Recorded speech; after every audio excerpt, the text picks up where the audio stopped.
Anytime a heart turns from darkness to light, anytime temptation comes and someone stands to fight, anytime somebody lives to serve and not be served, I know God is on the move, hallelujah. Welcome back. Today we're going to be moving through lesson 6. And for this lesson, Pastor Ron spends some time on the theme of why versus what, which is also what he titled his book. When we're facing difficult circumstances, our first response is often to ask why. Why is this happening? Why is God allowing it to happen? Things like that. But the problem with these why questions is that God quite often just doesn't give us an answer. Maybe not for a while, maybe not ever. And Pastor Ron makes a good point. Chasing after a why answer that might never come will very likely just increase our suffering. Instead of asking why, Pastor Ron encourages us instead to ask what. What might God accomplish through our hard times?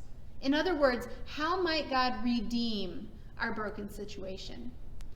I grew up in Iowa. And in Iowa, you can turn in used pop cans, and yes, I said pop and not soda, for a nickel a piece at the Can Redemption Center.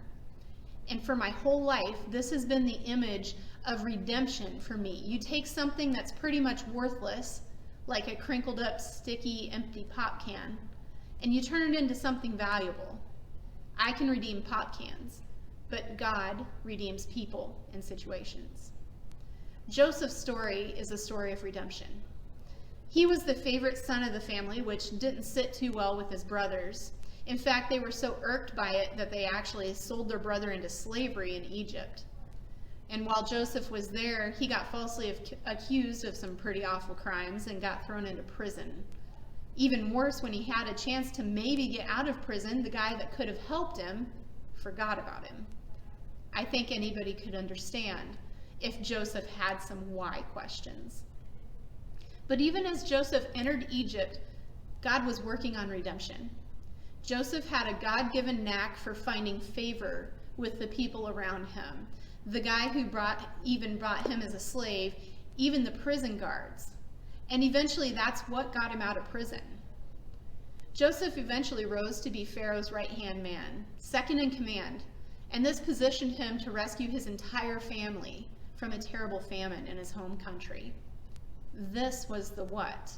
This was the redemption of Joseph being sold by his brothers.